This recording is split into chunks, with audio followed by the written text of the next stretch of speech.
మనం 2 వచనాలను చూసాము. మరి ఇంకొకసారి దాన్ని చదువుదాం. ఇది హెబ్రీయులకు రాసిన పత్రికలో నుంచి ఉన్నది. ఇక్కడ బైబిల్ గ్రంథంలో కొత్త నిబంధనలలో హెబ్రీయులకు రాసిన పత్రిక.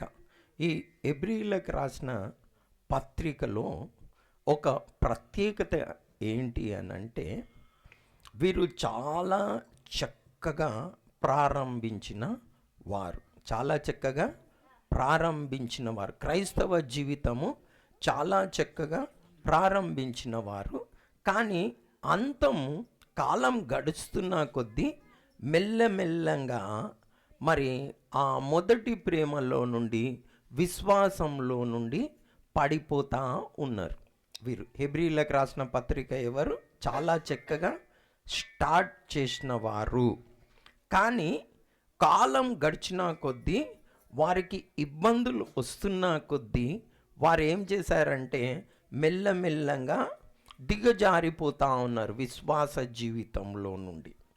సో వారికి పత్రిక ఇది ఏంటంటే, మీరు మరి జాగ్రత్తగా ఉండాలి అని రాసిన ఒక పత్రిక. అందులో 2వ అధ్యాయంలో ఏమున్నదంటే, ఇంత గొప్ప రక్షణను ఒకడు నిర్లక్ష్యం చేసిన ఎడల ఎలా తప్పించుకొనగలడు. ఇంత గొప్ప రక్షణను నిర్లక్ష్యం చేసిన ఎడల ఒకడు ఎలా తప్పించుకొనడు అని 2వ అధ్యాయంలో మనము చూస్తూ ఉన్నాం. వీరు స్టార్ట్ చేసిన విధానం ఎట్లున్నదంటే చాలా చిత్రంగా ఉన్నది. అంటే చాలా గొప్పగా వీరు వారి క్రైస్తవ జీవితంని ప్రారంభించారు. ఎంత ప్రారంభించారంటే వారి యొక్క జీవితము మనము ఒకసారి మరి హెబ్రీయులకు రాసిన పత్రిక 10వ అధ్యాయంలో, హెబ్రీయులకు రాసిన పత్రిక 10వ అధ్యాయంలో వీరు ఎలా స్టార్ట్ అయ్యారో మనము చూద్దాం. మనం 32వ వచనం ఎవరైనా చదువుతారా? హెబ్రీయులకు రాసిన పత్రిక 10వ అధ్యాయము 32వ వచనం ఎవరైనా చదవండి. అయితే మీరు వెలిగింపబడిన మీదట శ్రమలతో కూడిన గొప్ప పోరాటమును సహించిన పూర్వదినములు జ్ఞాపకం చేసుకోండి. ఒక విధముగా చూచితే మీరు నిందలను బాధలను అనుభవించుట చేత 10 మందిలో ఆరాడపడితిరి. మరి ఒక విధంగా చూచితే వాటిని అనుభవించిన వారితో పాలివారైతిరి. ఎలా అనగా మీరు ఖైదులలో ఉన్నవారిని కరుణించి మీకు మరి శ్రేష్టమైనదియు స్థిరమైనదియు నైనా స్వాస్థ్యము ఉన్నదని ఎరిగి మీ ఆస్తి కోల్పోవుటకు సంతోషముగా ఒప్పుకుంటిరి. ఎలా స్టార్ట్ అయ్యిండ్రు వీరు ఆస్తి కోల్పోవడానికి? ఆ కాలంలో వీరు క్రీస్తుని అంగీకరించినప్పుడు వారు ఇష్టపడేవారు కాదు, వారి ఆస్తులను గుంజేసుకునేవారు. అలాంటి పరిస్థితుల్లో వీరు ఏం చేసిండ్రంటే, హెబ్రీయులు ఆస్తి పోతే పోయింది అని విడిచిపెట్టేశారు సంతోషంగా ఆస్తిని. ఎందుకు విడిచిపెట్టారు అని అంటే, మరీ శ్రేష్టమైన పునరుద్ధానము వీరికి ఉన్నదండి. అంటే చనిపోయిన తర్వాత పునరుద్ధానం తిరిగి లేచేది చాలా గొప్పది, చాలా శ్రేష్టమైన పునరుద్ధానం ఉన్నదని వీరు ఆస్తులను కూడా లెక్క చేయాలి. ఆస్తులు కోల్పోవడానికి ఇష్టపడ్డారు. అలా స్టార్ట్ అయిన వ్యక్తులు వీరు. వారు చెరలో ఉన్న వారిని పోయి ధైర్యంగా కలిశారు. అంటే క్రీస్తుని అంగీకరిస్తే అప్పుడు చెరలో జైల్లో వేసేసేవారు. కానీ వీరు ఏం భయపడకుండా వారి దగ్గరికి వెళ్ళిపోయేవారు. మమ్మల్ని కూడా వేసేయండి వాళ్ళని చూడడానికి. వారి ఆస్తులు కోల్పోవడానికి ఇష్టపడేవారు. అంత గొప్పగా ప్రారంభమైన వీరు, ఇంత గొప్పగా స్టార్ట్ అయ్యారు హెబ్రీయులు. అలాంటి భక్తులు ఏమైండ్రు? రాను రాను రాను మనం ఇప్పుడు 5వ అధ్యాయము 12వ వచనాన్ని మనం చేద్దాం. 5వ అధ్యాయం హెబ్రీయులకు రాసిన పత్రిక 5వ అధ్యాయము 12వ వచనంలో మనం చూసినట్టయితే మరి ఇక్కడ ఏం చూస్తా ఉన్నామంటే, కాలంని బట్టి చూచితే మీరు బోధకులుగా ఉండవలసిన వారై ఉండగా దేవోక్తులలో మొదటి మూల పాఠమును ఒకడు మీకు మరలా బోధింపవలసి వచ్చెను. ఇప్పుడు ఏమంటా ఉన్నాడు ఇక్కడ? కాలంని బట్టి చూచితే అంటే వీరు చాలా కాలం కింద యేసుక్రీస్తు ప్రభుని అంగీకరించారు. ఇలా అంగీకరించారు స్టార్టింగ్లో అంటే వారి ఆస్తులు కూడా కోల్పోవడానికి ఇష్టపడ్డారు. కానీ కాలం పోతున్న కొలది ఏమైపోయినరంట? ఏదో చర్చికి వస్తున్నారు, పోతున్నారు, కానీ దైవ భక్తిలో మూల పాఠాలు ఒకడు మరలా వీరు యాక్చువల్గా ఎంత కాలం అయిపోయిందంటే ఇప్పుడు వారు బోధకులుగా ఉండవలసిన సమయం వస్తే వీరేం చేస్తూ ఉన్నారు? దైవోక్తులలో బైబిల్ గ్రంథంలో మూల పాఠాలని వారికి మరలా బోధించవలసి వచ్చెను అని అంటా ఉన్నాడు. అంటే ఎదగలే, స్టార్టింగ్ చాలా మంచిగా ఎదిగారు, కానీ రాను రాను ఏమైపోయింది? కాలం గడిచిన కొలది మరి వీరు చల్లబడిపోయారు. యేసుక్రీస్తు ప్రభు మరి ఈ యొక్క ఉదాహరణను చూసి మనము ఒకటి నేర్చుకోవాలి. యేసుక్రీస్తు ప్రభు ఒక ఉపమానం చెప్పాడు. పోయిన వారం కూడా చెప్పిన విత్తువాని ఒక ఉపమానం. కొన్ని ఏమైనాయి? విత్తువాడు విత్తుతా ఉంటే త్రోవ పక్కలో పడ్డాయి, కొన్ని ఎక్కడ పడ్డాయి? రాతి నేలలో పడ్డాయి, కొన్ని ఎక్కడ పడ్డాయి? ముండ్ల కంపలో పడ్డాయి, ముండ్లలో పడ్డాయి, కొన్ని మంచి నేలలో పడ్డాయి. సో ఈ త్రోవ పక్కలో పడ్డ విత్తనం ఎవరనగా వీరు వాక్యం విని గ్రహించలే, అర్థం కాలే, వీరికి వాక్యమే అర్థం కాలే. మనం ఆ కేటగిరీలో లేము. మనకు వాక్యం విని ఏమవుతున్నది? అర్థమవుతున్నది. మనం అంగీకరించిన వారము. వాక్యం విని మనము క్రీస్తుని కొంతమంది ఏమవుతుంది? విన్నా కానీ వారికి వాక్యం ఏం కాదు, అర్థము కాదు. రెండో కేటగిరీ ఉన్నారు చూడండి, రాతి నేల మీద పడ్డవారు. మరి సంతోషంతో వాక్యంని ఏం చేస్తారు? అంగీకరిస్తారు. సంతోషంతో ఏం చేస్తారు? అంగీకరిస్తారు. కానీ వాక్యం నిమిత్తము శ్రమ రాగానే, హింస రాగానే, బాధ రాగానే తొలగిపోతారంట. ఎందుకు? వేరు లేనందున వాక్యం నిమిత్తం శ్రమ కానీ, హింస కానీ, బాధ కానీ రాగానే ఏమవుతారు? తొలగిపోతారు. వీళ్ళెవరు? రాతి నేల మీద పడ్డ విత్తనాలు. మరి ముండ్ల పొదలో పడ్డ విత్తనాలు ఏమంటదంటే, మరి కాలం గడిచిన కొద్దీ అంటే ఇట్లా సంవత్సరాలు అయితా పోతున్న కొద్దీ, కాలం గడిచిన కొద్దీ ఐహిక విచారములు, ధనమోసము ఆ వాక్యంని ఏం చేస్తుంది? అణిచివేస్తుంది. ఏది? ఐహిక విచారములు, ధనమోసము. ఐహిక విచారములు అంటే ఏం తినాలి, ఏ త్రాగాలి, ఏది ధరించుకోవాలి, ఎట్లా బ్రతుకుతా నేను, నాకు అన్న ఆలోచనలు ప్లస్ ధనం ఒక మోసము. ధనం మోసం చేస్తుంది. ధనం ఉంటే సర్వం అనుకుంటారు, కానీ ఆ ధనం చివరికి మన వెంట రాదు. కానీ మనం ఏం చేస్తామంటే చాలామంది క్రైస్తవులు ఐహిక విచారంతో, లోక సంబంధమైన ఆలోచనలతోటి, ధనమోసంతో ఆ వాక్యం ఏం చేస్తుంది? అణిచివేస్తుంది. చెట్టు ఉన్నట్టే ఉంటుంది కాలం గడిచిన కొద్దీ, కానీ దాని మీద ఫలంలేమి ఉండవని యేసుక్రీస్తు ప్రభు చెప్పాడు. వీరు ఒక జీవితం కూడా చూస్తే, హెబ్రీయులకు రాసిన వారి ఈ హెబ్రీయుల యొక్క జీవితం కూడా చూస్తే ఏమైంది? స్టార్టింగ్ చాలా చక్కగా బయలుదేరారు. వారి ఆస్తి కోల్పోవడానికి కూడా ఇష్టపడ్డారు, కానీ రాను రాను ఏమైపోయింది? రాను రాను ఐహిక విచారములు, ధనమోసము ఆ వాక్యంని ఏం చేస్తూ ఉన్నాయి? అణిచివేస్తూ ఉన్నాయి. సో మనం కూడా మన జీవితాన్ని పరీక్షించుకోవాలి. మనం క్రైస్తవులంగా ఏదైతే స్టార్టింగ్లో యేసుక్రీస్తు ప్రభుని అంగీకరించినప్పుడు, మొదట్లో ఎప్పుడైతే అంగీకరించిలో ఉన్నప్పుడు జీవించే జీవితాన్ని మనం ఇప్పుడు జీవిస్తూ ఉన్నామా?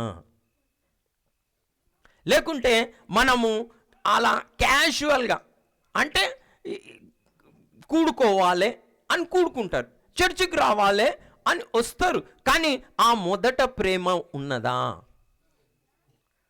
ఆ దేవుని పట్ల ఆ భక్తి, మొదట్లో ఉన్న భక్తి ఉన్నదా? తరిగిపోయిందా? మనం గమనించుకోవాలి.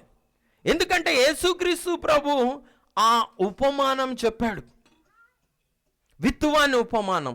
ఒకవేళ కనుక మన భక్తి పెరగకుండా తరుగుకుంటూ వచ్చిందనుకోండి, లాస్ట్కి ఏమవుతుందంటే ఆ ఐహిక విచారములు, ధనమోసము, శ్రమను, కష్టమో ఏం చేస్తుంది? మన ఆ వాక్యంని అణిచివేస్తుంది. కానీ మంచి నేలను పడ్డ విత్తనము ఏదైతే ఉన్నదో అది వాక్యం విని గ్రహించి ఓర్పుతో, కష్టం వచ్చినా, నష్టం వచ్చినా, ఐహిక విచారములున్నా, ధనమోసం ఉన్నా, వాటిని అన్నిటినీ తట్టుకొని ఏం చేస్తుంది?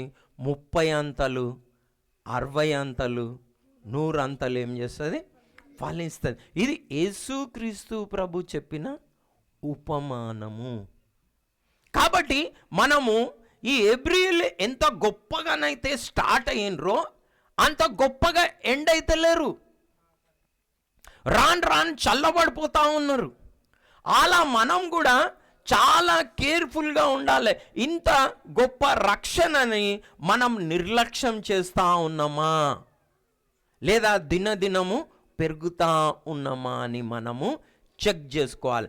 కూల్గా ఉండడానికి లేదు. మనం పోయిన వారము 2 వచనాలు మనం చదివినాం కదా ఇశ్రాయేలీలను గురించి. అది హెబ్రీయులకు రాసిన పత్రిక 11వ అధ్యాయం 29లో మనం చూసినట్టయితే, వారు విశ్వాసం ద్వారా ఏం చేసిండ్రంట? ఎర్ర సముద్రము దాటి పోయారు. కానీ ఎర్ర సముద్రం అయితే చాలా సంతోషంగా ఏం చేశారు? వీరు దాటి పోయారు. కానీ ఆ ఎర్ర సముద్రం దాటిన తర్వాత ఎంతనైతే సంతోషం ఉండెనో, వారి కష్టాలలో, నష్టాలలో, వారికి మాంసం లేకపోతే, నీళ్లు లేకపోతే ఏం చేశారు? వారు సన్గారు. ఏం చేశారు? సన్గారు, గున్గారు. మరి దేవునికి ఇష్టలుగా బ్రతకలే. తిరిగి ఏమనుకున్నారు? ఐగుప్తుకి వెళ్ళిపోవాలనుకున్నారు. సో వారు అలా స్టార్ట్ అయ్యారు, ఇశ్రాయేలీలు కూడా. కానీ మనకేం చెప్పబడున్నది 3వ అధ్యాయంలో అంటే, వారు రాను రాను అవిశ్వాసంతో దేవుణ్ణి ఏం చేస్తూ ఉన్నారు?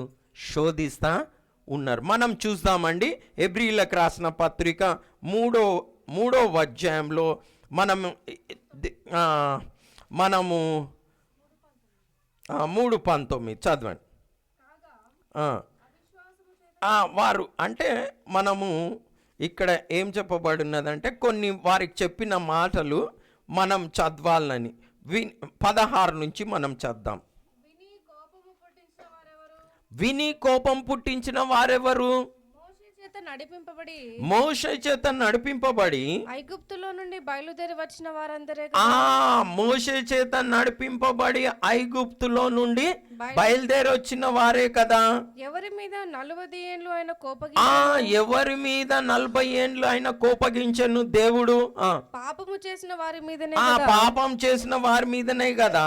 వారి శవములు అరణ్యంలో రాలిపోయి, వారి శవంలో అరణ్యంలో రాలిపోయాను. విశ్రాంతిలో ప్రవేశింపరని, తన విశ్రాంతిలో ప్రవేశింపరని ఎవరిని గూర్చి ప్రమాణము చేసెను. ఎవరిని గురించి ప్రమాణం చేసెను? అవిధేయులైన వారిని గూర్చి. అవిధేయులైన వారి మీద గూర్చే కదా. కాగా అవిశ్వాసము చేత, అవిశ్వాసం చేత వారు ప్రవేశింపలేకపోయినని గ్రహించి. అవిశ్వాసం చేత వాళ్ళు ఏం చేయలేకపోయినరు? ప్రవేశింపలేకపోయారు. స్టార్ట్ అయ్యారా మంచిగా? స్టార్ట్ అయ్యారు, కానీ ఎండ్ అయినరా? ఎండ్ కాలే. అంత సంతోషంగా అన్ని అద్భుతాలు దేవుడు వారి పట్ల చేసినా కానీ కానాన్లో ప్రవేశించలేకపోయారు. ఎందుకు? స్టార్టింగ్ ఈ సేమ్ ఏదైతే విత్తువాని ఉపమానంలో మనము యేసుక్రీస్తు ప్రభు మనకు వార్నింగ్ ఇచ్చిండో ఆ వార్నింగ్ని వీళ్ళు అలా తీసుకోలే. సో పైనున్న వచనంలో ఏమంటున్నానంటే, ఇక్కడ మీరు జాగ్రత్తగా ఉండండి, నేడు మీరు ఆయన శబ్దము వినిన ఎడలా అంటా ఉన్నాడు. 13వ వచనం నుండి మనం చేద్దాం. అంటే అదే 3వ అధ్యాయం 13వ వచనం నుండి. నేడు అను నేడు మీరు ఆయన శబ్దము వినినెడలా, నేడు మీరు ఆయన శబ్దం వినిన ఎడలా కోపము పుట్టించినప్పటి వలె, కోపం పుట్టించినప్పటి వలె మీ హృదయములను కఠినపరచు, మీ హృదయములను కఠినపరచుకొనకుడి అని ఆయన చెప్పెను గనుక, పాపము వలన కలుగు భ్రమ చేత, పాపం వలన కలుగు భ్రమ చేత మీలో ఎవడునూ కఠినపరచబడకుండా, మీలో ఎవరునూ కఠినపరచబడకుండానట్లు నేడు అనబడు సమయం ఉండగానే, నేడు అను సమయం ఉండగానే ప్రతి దినమును ఒకరికొకడు బుద్ధి చెప్పుకొని, ఒకరికొకరు ఏం చేయండి? బుద్ధి చెప్పుకోండి. ఏం చేయాలి? మనం హృదయాన్ని కఠినపరచుకోవద్దు, అలా ఊరికనే ఉండకూడదు, శ్రద్ధ కలిగి ఉండాలి. ఎందుకంటే పాపం వలన ఏం కలుగుతుందంట? భ్రమ కలుగుతుందంట. కాబట్టి మనము జాగ్రత్తగా ఉండాలి, బుద్ధి చెప్పుకోవాలి అని చెప్తా ఉన్నాడు. ఎందుకంటే వారు రాను ఏమైపోయినరు? విశ్వాసంలో నుండి తగ్గుకుంటా పోయినరు. సో నేను మిమ్మల్ని అందరినీ ఒక క్వశ్చన్ అడగాలనుకున్నా. మీ విశ్వాసం దినదినం పెరుగుతూ ఉందా, లేకుంటే తరుగుకుంటూ మెల్లంగా వస్తూ ఉన్నదా? ఐహిక విచారములు, ధనమోసములు, శ్రమలు మీ విశ్వాసం మెల్లమెల్లంగా తగ్గుకుంటూ వస్తూ ఉందా? హెబ్రీయులలాగా. ఒకవేళ అలా ఉంటే మనం ఏం చేయాలంటే, వారికి ఇచ్చిన సొల్యూషన్ యేసుక్రీస్తు ప్రభు చెప్పిన మాటలని జ్ఞాపకం చేసుకోవాలి మనం. సో ఇక్కడ యేసుక్రీస్తు ప్రభు ఒక మాట చెప్పిండు, మనం దాన్ని సీరియస్గా చూడాలి. మనం ఇప్పుడు మనము మరి లూకాసు వార్త మనము మరి 13వ అధ్యాయంలో లూకాసు వార్త మరి 13వ అధ్యాయంలో మనం ఏం చూస్తూ ఉన్నామంటే 22వ వచనం అట్లా ఇక్కడ యేసుక్రీస్తు ప్రభు ఒక ఉపమానం చెప్పిండు. దానిని మనం చాలా జాగ్రత్తగా చదవాలి. ఓకేనా? 13:22 నుండి చద్దామా? ఆయన యెరూషలేమునకు ప్రయాణమైపోవచ్చు, బోధించుచు పట్టణములలోను గ్రామములలోను సంచారము చేయుచుండెను. ఒకడు, ప్రభువా, రక్షణ పొందువారు కొద్దిమందేనా అని. రక్షణ ఒకడు అందులో ఆ యేసుక్రీస్తు ప్రభు వెళ్తా ఉంటే ఒక అతను ఏం చేశాడు? అడిగాడు, రక్షణ పొందువారు కొద్దివారేనా? రక్షణ పొందువారు కొద్దివారేనా అని అడిగాడు యేసుక్రీస్తు ప్రభుని. అప్పుడు యేసుక్రీస్తు ప్రభు చెప్పిన మాటలేందో చూడండి, చదవండి. ఆయన వారిని చూచి ఇరుకు ద్వారంన ప్రవేశింప పోరాడుడి. ఇరుకు ద్వారంన ప్రవేశింప పోరాడుడి. అనేకులు ప్రవేశింపజూతురు గాని వారి వలన కాదని మీతో చెప్పుచున్నా. వారి వలన కాదని మీతో. మనం ఏం చేయాలంట? ఇరుకు ద్వారంలో ప్రవేశించడానికి ఏం చేయాలంట? పోరాడాలంట, ఫైట్ చేయాలంట. పోరాడాలి, ఫైట్ చేయాలి మనము. ఎందుకంటే చాలా మంది ఏం చేస్తారంట? ఆ ఇరుకు ద్వారంలో నుండి ప్రవేశించడానికి ప్రయత్నం చేస్తారంట, కానీ వారి వలన కాదని యేసుక్రీస్తు ప్రభు చెప్పాడు. సో మనము అలా కూల్గా ఉండడానికి వీళ్ళే, అలా నెమ్మదిగా ఉండడానికి వీళ్ళే. ఇంత గొప్ప రక్షణను మనం నిర్లక్ష్యం చేయడానికి వీల్లేదు. మనం ఏం చేయాలి? మరి ఇరుకు ద్వారంలో నుండి వెళ్ళడానికి మనం ఏం చేయాలంట? పోరాడాలి. ఏం చేయాలి? మనము పోరాడాలి, ఫైట్ చేయాలి.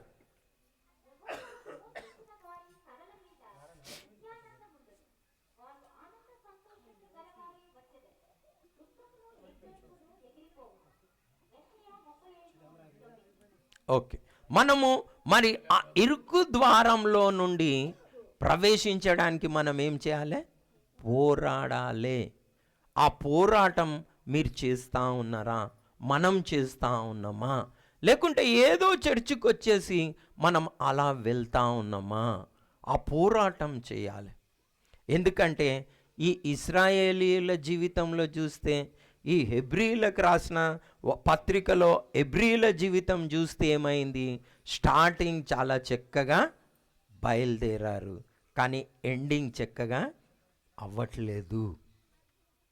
సో మనము యేసుక్రీస్తు ప్రభు చెప్పాడు, వార్నింగ్ ఇచ్చాడు, అంటే హెచ్చరిక. ఏమని? మీరు ఇరుకు ద్వారంలో నుండి ప్రవేశించడానికి మీరు ఏం చేయండి? పోరాడండి అని చెప్పాడు. అలాగనే యేసుక్రీస్తు ప్రభు ఇంకొక మాట కూడా చెప్పాడు. నేను ఆ మాట కూడా చెప్పి చివరికి ఒక ఉదాహరణ చెప్పి నేను ముగిస్తా. ఓకేనా? మనం మత్తయి సువార్త 11వ అధ్యాయము 12వ వచనం చేద్దాం. మత్తయి సువార్త 11వ అధ్యాయము 12వ వచనం మనం చేద్దాం. బాప్తిస్మం ఇచ్చు యోహాను దినములు మొదలుకొని బాప్తిజం ఇచ్చు యోహాన్ దినములు మొదలుకొని ఇప్పటి వరకు పరలోక రాజ్యము బలాత్కారముగా పట్టబడుచున్నది. పరలోక రాజ్యం బలాత్కారంగా పట్టబడుచున్నది. బలాత్కారులు దానిని ఆక్రమించుకొనుచున్నారు. బలాత్కారులు దాన్ని ఏం చేస్తారు? ఇక్కడ దేవుని రాజ్యంని గురించి చెప్తా ఉన్నాడు. ఇరుకు ద్వారంలో ప్రవేశించుటకు పోరాడుడి అంటా ఉన్నాడు. ఇక్కడ దేవుని రాజ్యంని ఎవరు పట్టుకుంటారంటే బలాత్కారులు దాన్ని ఏం చేస్తారంట? దేవుని రాజ్యంని ఎవరు స్వతంత్రించుకుంటారండి? బలాత్కారులు. బలాత్కారులు అంటే దేవుని రాజ్యంని ఎవరు స్వతంత్రించుకుంటారు అని ఇక్కడ చెప్తా ఉన్నాడంటే బలాత్కారులు. బలాత్కారులు అంటే ఏ విధము చేతనైనాను నాకు కావాలి, ఎంత డబ్బైనా, ఎంత నష్టమైనా, ఎంత అవమానమైనా పర్వాలే కానీ నాకు దేవుని రాజ్యము కావాలి అన్న వారే దాన్ని ఏం చేస్తారు? స్వతంత్రించుకుంటారు. ఎంతనైనా ఏమైనా కానీ నాకు దేవుని రాజ్యము కావాలి అనుకున్న వారు దాన్ని స్వతంత్రించుకుంటారు. అది యేసుక్రీస్తు ప్రభు ఒక ఉపమానం ద్వారా చెప్పాడు. మనం అలా పట్టుకోవాలన్నమాట. అంటే దీన్ని ఎలా చెప్పాలంటే, యాకోబు స్టోరీ మీకు తెలుసా? యాకోబు తిరిగి వచ్చేటప్పుడు ఏం చేస్తాడంటే, మరి వాళ్ళ అన్న చంపేస్తాడని భయపడతాడు. వాళ్ళ అన్న చంపేస్తాడని భయపడి ఏం చేస్తాడంటే ప్రార్థన చేస్తాడు. ప్రార్థన చేసేటప్పుడు ఏమవుతుందంటే దూత ప్రత్యక్షమవుతాడు. ఆ దూత ఏం చేస్తాడు? ఆ దూతని గట్టిగా పట్టుకుంటాడు. పట్టుకొని ఏమంటాడో తెలుసా? నీవు నన్ను ఆశీర్వదిస్తేనే కానీ నేను నిన్ను విడిచిపెట్టా అంట. అట్లా ఏం చేస్తాడు? ఆ దూతతోటి రాత్రంతా పోరాడతాడు. అంటే వదలడు. ఎంత విడిపించుకోవాలనుకున్నా కానీ వదలడు, గట్టిగా పట్టేసుకుంటాడు. లాస్ట్కి తెల్లవారుజామున ఏమవుతుందో తెలుసా? ఆ దూత చూస్తాడు, ఇంకా వదులుతలేడు అని చూస్తే ఏం చేస్తాడు? ఈయన వదిలేటట్లేడని ఒక్కటి కొట్టంగానే తొడలో ఏమొస్తుంది? ఆ బొక్క నుంచి ఊసిపోతుంది తొడనే. అయినా కానీ ఏం చేస్తాడు? రెండో తొడ ఊడగొట్టినా కానీ పర్వాలే, కానీ నేను మాత్రం నువ్వు నన్ను ఆశీర్వదిస్తే నిన్ను వదల ఆశీర్వదించాలి అని పోరాడతాడు యాకోబు. అప్పుడు దూత ఏం చేస్తుందంటే ఆయనని ఆశీర్వదిస్తుంది. అంటే అలాంటి పోరాడాలి మనం.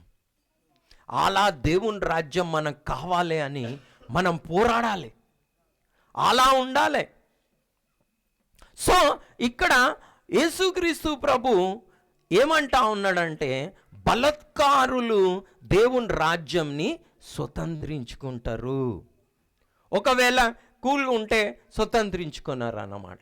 బలాత్కారులు నాకు కావాలి. అది యేసుక్రీస్తు ప్రభు ఎలా చెప్పాడు అని అంటే, మనము ఒక వ్యక్తి మరి దేవుని రాజ్యం గురించి చెప్పేటప్పుడు ఒక వ్యక్తి ఒక పొలం కొనుక్కోవడానికి పోయాడంట. పొలం కొనుక్కోవడానికి పోతే అందులో చాలా గొప్ప ధనము చూశాడంట. చూడంగానే ఏం చేశాడు అతను, ఆ ధనంని మళ్ళీ పొలంలో దాచిపెట్టేసి పోయి తనకు ఉన్నదంతా ఏం చేశాడంట, అమ్మేశాడంట. అమ్మి పోయి ఏం చేశాడు, ఆ పొలంని కొనుక్కున్నాడు. అంటే ఎంత త్యాగం చేశాడు. దేవుని రాజ్యంని కూడా మనం ఏం చేయాలంట, మనకున్నవన్నీ అమ్మేసి దాన్ని ఏం చేయాలి, స్వతంత్రించుకోవాలి. అలాంటి పట్టుదల మనకి ఉండాలి. అలాగనే యేసుక్రీస్తు ప్రభు ఇంకొక ఉపమానం చెప్పాడు. ఆ ఉపమానం ఏంటంటే, ముత్యాల వ్యాపారి ఒక ముత్యం కొరకు వెతుకుతా ఉన్నాడంట. వెతికేటప్పుడు ఒక అమూల్యమైన చాలా కాస్ట్లీ వెలగల ముత్యం అతనికి కనిపించింది. చాలా అమూల్యమైన ముత్యం కనిపిస్తే ఏం చేశాడంట, పోయి ఆ ముత్యం నాడబెట్టి పోయి ఆయనకు ఉన్నదంతా ఏం చేసిండంట, కలిగినదంతయు అమ్మేసి పోయి ఆ ముత్యంని కొనుక్కున్నాడు. సో అలా మనం దేవుని రాజ్యంని ఏం చేయాలంట, కొనుక్కోవాలంట. అలా మన దేవుని రాజ్యంని ఏం చేసుకోవాలి, మనము స్వతంత్రించుకోవాలి. ఆ పట్టుదల కలిగి ఉండాలి. ఎలాగనైతే మరి ఆ పట్టుదల మనకు ఉండాలో ఇక్కడ యేసుక్రీస్తు ప్రభు చెప్తా ఉన్నాడు. ఒకవేళ మనకి ఆ పట్టుదల కనుక లేకపోతే మనం దేవుని రాజ్యంని స్వతంత్రించుకోలేం. మనం చేరాలంటే అలాంటి ఒక పట్టుదల కావాలి. నేను చేసుకుంటా అని. మీకు యాకోబుని గురించి ఇంకొక మాట కూడా చెప్తా, ఓకేనా? ఇది కొంచెం డివియేట్గా ఉంటుంది, కానీ ఆ పట్టుదలని గురించి చెప్తాడు. యాకోబు ఏం చేస్తాడంటే, వాళ్ళ అన్న ఇంటి నుండి మరి పారిపోయి ఏం చేస్తాడంటే, అన్నకు మోసం చేస్తాడు కాబట్టి అన్న చంపేస్తాడంటే, వాళ్ళ తల్లి ఏం చేస్తుందంటే వాళ్ళ అన్న ఇంటికి పంపిస్తాడు. లాబాన్ ఆయన మామ వాళ్ళ ఇంటికి వచ్చినప్పుడు ఏమవుతుందంటే, ఈయన ఉంటాడు, వాళ్ళ చిన్న కూతురుతోటి ఈయనకి లవ్ అయిపోతుంది. ఏమైపోతుంది, చిన్న కూతురుతోటి లవ్ అయిపోతుంది. ఈయనకి ప్రేమలో వాడతాడు. ప్రేమలో వాడితే మళ్ళీ పెళ్లి చేసుకుంటా అంటాడు. పెళ్లి చేసుకుంటా అంటే అలా నాయన ఏమంటాడో తెలుసా, 7 సంవత్సరాలు నువ్వు నా దగ్గర పనిచేయాలి. ఎన్ని సంవత్సరాలు? 7 సంవత్సరాలు పనిచేస్తే నా కూతుర్ని ఇస్తా, లేకపోతే ఇయ్యా అంటాడు. 7 సంవత్సరాలు కష్టపడి పనిచేస్తాడు. కష్టపడి పనిచేసిన తర్వాత ఏం చేస్తాడు, పెళ్లి దినం వచ్చేటప్పటికి వీళ్ళ అక్క ఉంటుంది లియా. ఎవరితోటైతే ప్రేమిస్తాడో ఆమె పేరు రేచల్. ఆమెకు అక్క ఉంటుంది, ఆమె పేరు ఏం పేరు, లియా. మంచిగా రేచల్ లాగా డ్రెస్ చేసేసి ఏం చేస్తాడు, రాత్రి లియాతో పెళ్లి చేసేస్తాడు. లియాతో పెళ్లి చేసేసి పొద్దుగాల చూస్తే ఏముంటుంది, రేచల్ ఉండదు. ఎవరుంటారు, లియా ఉంటుంది. ఏం మామ ఇట్లా మోసం చేసినావు నాకు అని అని ఏడుస్తాడు. ఏడుస్తే మామేమంటాడంటే, చిన్న కూతురికి పెళ్లి చేయండి, పెద్ద కూతురికి పెళ్లి చేస్తానా, నేను చెయ్య కదా, నీకు పెద్ద కూతురుతో పెళ్లి చేసిన, చిన్న కూతురుతో నువ్వు పెళ్లి చేసుకోవాలనుకుంటే రేచల్తో ఇంకొక 7 సంవత్సరాలు పనిచేయ అంటాడు. అప్పుడు ఏం చేస్తాడు, లవ్ అయిపోయింది, ఏం చేస్తాడు, మళ్ళీ 7 సంవత్సరాలు ఏం చేస్తాడు, మళ్ళీ చేసి ఆమెను పెళ్లి చేసుకుంటాడు. ఎందుకు, పట్టుదల. ఆ అమ్మాయిని ఏమైనా చేసి నేనేం చేస్తా, పెళ్లి చేసుకుంటా అంటాడు కదా. ఎందుకు, ఏమైనా కానీ ఆ అమ్మాయిని ప్రేమించినా నేను పెళ్లి చేసుకోవాలి అంతనే. అట్లనే సేమ్ మనం కూడా ఏం చేయాలి, దేవుని రాజ్యము కావాలంటే అలాంటి పట్టుదల కావాలి. మనకు కలుగున్న వాటిని ఏం చేయాలి, అమ్మి దేవుని రాజ్యంని ఏం చేసుకోవాలి, స్వతంత్ర అంటే అంత పట్టుదల కలిగి మనము ఉండాలి. కాబట్టి ఈ హెబ్రీలకు ఏం చెప్తా ఉన్నాడంటే, మీరు విశ్వాసం నా కర్తయు దాన్ని కొనసాగించు యేసు వైపు చూచుచు మీ పరుగు పందెంలో ఏం చేయండి, ఓపికతో ఇది 12వ అధ్యాయంలో ఉన్నది. సో వీళ్ళకందరికీ అన్ని ఏమంటా ఉన్నాడంటే, జాగ్రత్త, మీరు ఇంత గొప్ప రక్షణను మీరు నిర్లక్ష్యం చేయొద్దు. మీరు ఆ నిర్లక్ష్యం చేయొద్దంటే మీకు ఒక మాదిరి, ఒక సొల్యూషన్, పరిష్కారం ఏమి ఇచ్చాడంటే, మీరు యేసుక్రీస్తు ప్రభు వైపు చూసి ఏం చేయాలి, పరిగెత్తాలి. ఎవరిని చూడాలి, యేసుక్రీస్తు. ఇంకా ఎవరిని కాదు. మీరు అలా పట్టుదలతో ముందుకు పోవాలి అని అంటే యేసుక్రీస్తు ప్రభుని చూసి మీ పరుగు పందెంలో ఏం చేయాలి, మీరు ఓపికతో యేసుక్రీస్తు ప్రభు చివరి దినం వరకు ఎలా బ్రతికాడు, నక్కలకి పొరియలుండే, ఆకాశ పక్షులకి గూళ్ళుండే, తలవాల్చుకొనుటకు కూడా ఆయన దగ్గర ఏం లేకుండే. ఆయన దేవునికి ఇష్టడుగా బతికాడా? ఎస్, బతికాడు. మనం కూడా యేసుక్రీస్తు ప్రభు ఎలా బతికాడు అలానే బతికాడు. ప్లస్ ఇది చివరి, అందరూ దీన్ని చాలా జాగ్రత్తగా వినాలి. ఒకటే వచనం, యేసుక్రీస్తు ప్రభు ఎలా భక్తి చేశాడు అనేది మనం ఒక వచనము చదివి ప్రార్థన చేసుకుందాం, ఓకేనా? ఆయన ఎలా ప్రార్థన చేశాడు, ఎలా జయించగలిగాడు అనేది ఒక్క వచనం. ఇది హెబ్రీలకు రాసిన పత్రిక. అందరం మనం సీరియస్గా ఈ వచనం చూసి మనం ముగించుకుంటాం అన్నమాట. హెబ్రీలకు రాసిన పత్రిక 5వ అధ్యాయం 7వ వచనం చద్దాం ఇప్పుడు. అందరు శ్రద్ధగా వినండి, అయిపోయింది మనకి. హెబ్రీలకు రాసిన పత్రిక 5వ అధ్యాయం 7వ వచనం. శరీరధారి అయిన దినములలో, అంటే యేసుక్రీస్తు ప్రభు మానవ రూపు దాల్చి భూమి మీద శరీరధారి అయి ఉన్న దినములలో మహారోదనముతోను కన్నీళ్లతోను తన్ను మరణము నుండి రక్షింపగలవానికి, తన్ను మరణంలో నుండి రక్షింపగలవానికి ప్రార్థనలను యాచనలను సమర్పించి భయభక్తులు కలిగి ఉన్నందున ఆయన అంగీకరింపబడెను. యేసుక్రీస్తు ప్రభు ఎలా ప్రార్థన చేశాడంటానండి, మహారోదనతోను. అలానే ఉందా? యేసుక్రీస్తు ప్రభు ఎలా ప్రార్థన చేశాడు తండ్రి అయిన దేవునికి? మహారోదనతోను కన్నీళ్లతోనూ ప్రార్థన చేశాడంట. ఎవరికి? తండ్రి అయిన దేవునికి. ఏమని ప్రార్థన చేశాడంట? తన్ను మరణంలో నుండి తప్పించడానికి. అందరు చెప్పండి, యేసుక్రీస్తు ప్రభు ఎలా ప్రార్థన చేశాడు తండ్రి అయిన దేవునికి? మహారోదనతోను కన్నీళ్ళు. మహారోదనతోటి అంటే చాలా ఏడవడం అన్నమాట. చాలా ఏడవడం అంటే, ఎవరైనా మన ముద్దు బిడ్డ కనుక చనిపోయారనుకోండి, మనం ఎలా ఏడుస్తాము? చాలా దుఃఖంతో ఏడుస్తాం కదా. అట్లా యేసుక్రీస్తు ప్రభు తండ్రి అయిన దేవునికి ఏం చేసిండంట?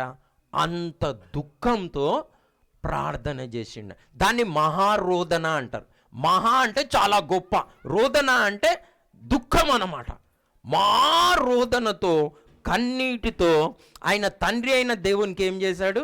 ప్రార్థించాడు. ఎందుకు ప్రార్థించాడు? ఆయనను మరణంలో నుండి తప్పించాలి. మరణం అంటే పాపం వలన వచ్చు జీతము మరణం. ఆ పాపం చేయకుండా, మరణించకుండా తండ్రి అయిన దేవునికి ఆయన అంత పట్టుదలతో ఏం చేశాడంట? ప్రార్థన చేశాడు. కాబట్టి ఆ భయభక్తులు కలిగి ఉన్నందున దేవుడు ఆయన మనవి విన్నాడంట. యేసుక్రీస్తు ప్రభు ఒక మనవి విన్నాడు. అందు గురించి సాతానుడు ఎంత శోధించినా, ఎన్ని కష్టాలు వచ్చినా, నష్టాలు వచ్చినా, అవమానం వచ్చినా, ఆ శిల్వ మరణం వచ్చినా సాతానుని జయించాడు, లోకంని జయించాడు, మరణాన్ని జయించి తిరిగి లేచాడు. ఎందుకు లేచాడు అలా? ఎలా ప్రార్థన చేశాడు? మహా రోదనతోనూ కన్నీటితోనూ ఏం చేశాడు? యేసుక్రీస్తు ప్రభు ప్రార్థన చేశాడు. అలా మీరు కూడా ప్రార్థన చేయండి అని అంటా ఉన్నాడు. మనం కూల్గా అంటే క్యాజువల్గా ఏదో వచ్చిపోయేటట్టు ఉండకూడదు. మనం దేవుని రాజ్యంలోనికి ప్రవేశించాలంటే, పాపంని జయించాలంటే, మనం లోకంని సాతానుని జయించాలంటే మహారోదనతోని మరి కన్నీళ్ళతోటి మనం ఏం చేయాలి? ప్రార్థన చేయాలి. ఆ పట్టుదలతో కావాలి నాకు దేవుని రాజ్యం అని మనం అలా ప్రార్థన చేయాలి. యేసుక్రీస్తు ప్రభు అలా ప్రార్థన చేసిండు అని చెప్తా ఉన్నాడు. కాబట్టి మరణాన్ని గెలిచి లేచాడు. సో మనం కూడా ఏం చేయాలి? ఇంత గొప్ప రక్షణను ఏం చేయకూడదు? నిర్లక్ష్యము చేయకూడదు. ఎలా మనం దేవుని రాజ్యంని పట్టుకోవాలి? మహారోదనతోని కన్నీటితోటి నాకు దేవుని రాజ్యము కావాలి అని అడుక్కోవాలి. ఈ లోక మహిమల వైపు చూడకూడదు. ఎందుకంటే ఈ లోకాశలు ఏమవుతాయి? గతించిపోతాయి. కాబట్టి మనము నిర్లక్ష్యము చేసుకోకూడదు. ఎందుకంటే అనేకులు అందులో ప్రవేశించడానికి చూస్తారు కానీ వారి వలన కాదు. కానీ బలత్కారులు దాన్ని ఏం చేస్తారు? స్వతంత్రించుకుంటారు. అంటే నాకు కావాలి. యేసుక్రీస్తు ప్రభు ఎలాగనైతే ప్రార్థన చేశాడో, మరి యాకోబు ఎలాగనైతే ప్రార్థన చేశాడో, మరి మనం కూడా అలాగా ప్రార్థన చేసి దేవుని రాజ్యం కావాలని కోరుకోవాలి. లేకపోతే అందులో ప్రవేశించుట కష్టము. రాను ఏమవుతుంది? ఐహిక విచారములు, ధనమోసం ఏం చేస్తుంది? ఆ వాక్యంని అంచివేస్తుంది. ఎలాగనైతే ఇశ్రాయేలు మంచిగా స్టార్ట్ అయినరో, కానాన్లో ప్రవేశించలేకపోయారో, మనం అలా కాకుండా ఎలాగనైతే హెబ్రీయులు మంచిగా స్టార్ట్ అయినరో, మరి ఎలా కాలం గడిచిన కొలది మరి వారు దిగజారిపోయారో, మనం అలా కాకుండా మనం ఏం చేయాలి? పోరాడాలి. యేసుక్రీస్తు ప్రభు ప్రార్థన చేసినట్టు చేయాలి. మనం ప్రార్థన చేసుకుందాం. అందరం కూడా లేచి నిలబడి, ప్రభువా మరి మేము ఇలా దేవుని రాజ్యంని స్వతంత్రించుకున్నాం ప్రభువా, బలత్కారులు దాన్ని స్వతంత్రించుకుంటారని ప్రభువా మీరు చెప్పారు తండ్రి. అనేకులు ప్రవేశింపజూతురు కానీ తండ్రి వారి వలన కాదని చెప్పారు తండ్రి. కానీ ప్రభువా మేము యేసుక్రీస్తు ప్రభు ఎలాగనైతే మహారోదనతో కన్నీటితో ప్రభా ప్రార్థన చేశాడు, ఎలాగనైతే యాకోబు ప్రభా నీవు నన్ను ఆశీర్వదిస్తే కానీ నేను విడిచిపెట్టానని చెప్పాడో ప్రభా, ఆ పట్టుదలతో ప్రభా, ఆ రోదనతో ప్రభా మీ రాజ్యంలో ప్రభా మేము ఇరుకు ద్వారంలో ప్రవేశించుటకు, మేము పోరాడుటకు మాకు నేర్పించండి. అలా ఆశ కలిగి ఉండుటకు ప్రభా మాకు నేర్పించండి అని మనం అందరం కూడా ప్రార్థన, ప్రతి ఒక్కరం మనం ప్రార్థన చేసుకుందాం. ప్రభా మరి స్టార్టింగ్ చాలా బాగుంటుంది తండ్రి, అంత ఆనందంగా ఉంటుంది తండ్రి, అద్భుతాలు జరుగుతూ ఉంటాయి తండ్రి. కానీ రాను ప్రభా ఆ విత్తువాని ఉపమానంలో ఎలాగనైతే శ్రమలు వస్తే అవి అభ్యంతర పడిపోయారో తండ్రి కొంతమంది, మరి కొంతమంది కాలం గడిచిన కొలది తండ్రి సంవత్సరాలు గడిచిపోతూ ఉంటే ప్రభా ఈ లోక సంబంధమైన విచారములు, ధనమోసం ప్రభా ఆ వాక్యంని అణిచివేసినట్టు ప్రభా మేము అణిచివేయబడకుండా ప్రభా శ్రమలను, హింసలను, బాధలను జయించుటకు, ఐహిక విచారములు ఈ లోక సంబంధమైన ఏం తిందుమో, ఏం తాగుదుమో, ఏం ధరించుకుందుమో అన్న విచారంలోని ప్రభా మేము జయించుటకు ప్రభా, ఈ ధనమోసంని ప్రభా మేము జయించుటకు ప్రభా మీరు మాకు సహాయం దయచేయండి. యేసుక్రీస్తు ప్రభు ఎలాగనైతే ప్రార్థించాడో తండ్రి మరణంలో నుండి తప్పించువానికి మీకు తండ్రి మేము అలా ప్రార్థన చేయుటకు మీరు మాకు నేర్పించండి. మా రోదనతో కన్నీటితో ప్రభా ఆ సీరియస్నెస్ మాకు దయచేయండి తండ్రి, ఆ పట్టుదల మాకు దయచేయండి అని ప్రతి ఒక్కరం ప్రార్థన చేసుకుందాం. ఎందుకంటే ఇంత గొప్ప రక్షణ నిర్లక్ష్యం చేయకూడదండి. వారు ఎంతో గొప్పగా స్టార్ట్ అయ్యారు, ఎంతో గొప్పగా ప్రారంభించారు. కానీ రాను మరి దైవక్తులలో మూల పాఠాలు ఒకరు వారికి మళ్ళీ బోధించవలసి వస్తుంది. ఎందుకంటే ఆ స్థాయిలో నుండి వారు దిగజారిపోయారు.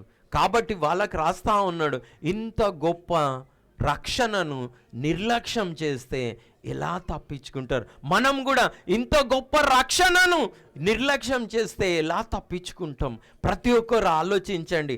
యేసుక్రీస్తు ప్రభు తన రక్తం చిందించి శిల్వ మరణం నొంది మనకు సంపాదించిన రక్షణను, ఆ రాజ్యంను మనం నిర్లక్ష్యం చేస్తే, మనము ఏం తిందుమో, ఏం తాగుదుమో, ఏం ధరించుకుందామో అన్న దానికి, ధనమోసంకి, ధనం కొరకు మనం నిర్లక్ష్యం చేసుకుంటే, దేవుని రాజ్యంను అలా వెతకకపోతే ఎలా ప్రవేశిస్తాం? అందులో ప్రవేశించలేమండి.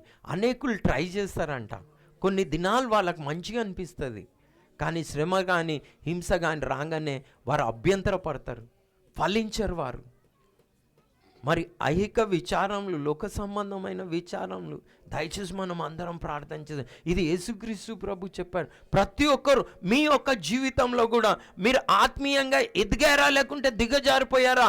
ఆ మొదటి ప్రేమ జ్ఞాపకం చేసుకోండి. ఆ మొదట మీరు అంగీకరించినప్పుడు మీకున్న ఆనందంని జ్ఞాపకం చేసుకోండి. మీరు ఎలాగనైతే శ్రద్ధగా కూడుకునేవారో దాన్ని జ్ఞాపకం చేసుకోండి. ఆ ప్రేమ ఉన్నదా? ఆ ఆనందం ఉన్నదా? ఆ శ్రద్ధ ఉన్నదా? అంతనే అలాగనే దేవుని రాజ్యంని, ఆయన నీతిని మీరు వెతుకుతున్నారా? ఒకవేళ లేకపోతే నాయనా మీరు డేంజర్లో ఉన్నారు, అపాయంలో ఉన్నారు. కాబట్టి జాగ్రత్తగా ఉందాం. నేను, మీరు, ఎవరైనా కానీ ఆ పట్టుదలతో మనం వెతకాలే. ఆ మొదటి ప్రేమ, ఆ ఆనందం మీకున్నదా? ఒక్కసారి పరీక్షించుకోండి. యేసుక్రీస్తు ప్రభుని మీ ముందు పెట్టుకోండి. యేసుక్రీస్తు ప్రభు చివరి వరకు ఎలా జీవించాడో, మరి ఆయనలాగా మనం అందరం జీవించాలి. ఆయన ఎలాగనైతే ప్రార్థన చేశాడో పట్టుదలతో, అలా మనం ప్రార్థన చేయాలండి. అలా పట్టుదల కలిగి ఉండాలి. మీలో ఎవరైనా ఒక్కరు మన ప్రభా మేము అలా ఉండి ప్రభా మీ రాజ్యంలో మేము ప్రవేశించుటకు నిర్లక్ష్యం చేయకుండా, ఇంత గొప్ప రక్షణను ప్రభా మేము నిర్లక్ష్యం చేయకుండా, ఆహారం కొరకు, ధనం కొరకు మేము మోసపోకుండా మీరు మాకు సహాయం దయచేయండి తండ్రి. ప్రభు ప్రార్థించినట్టు, ప్రభు జీవించినట్టు ప్రభా మేము జీవించుటకు మీరు మాకు సహాయం దయచేయండి. పౌల్లాగా మేము సాక్ష్యం చెప్పుటకు ప్రభా, నేను విశ్వాస సంబంధమైన మంచి పోరాటం నేను పోరాడి తిని, నా పరుగుని తుదముట్టించి తిని, ఇక నా కొరకు నీతి కిరీటం ఉంచబడినదని ప్రభా మేము సాక్ష్యం చెప్పులాగన ప్రభా, మా విశ్వాస సంబంధమైన పోరాటం, మంచి పోరాటం మేము పోరుటకు సహాయం దయచేయండి అని ఎవరైనా ఒక్కరు ప్రార్థించండి. మన కొరకు, లోకంలో ఉన్న ప్రతి క్రైస్తవుని కొరకు మనం ముగించుకుందాం. మిగిలిన వారం మనం ఏకీభవిస్తాం. ఎవరైనా ఒక్కరు ప్రార్థన చేయండి.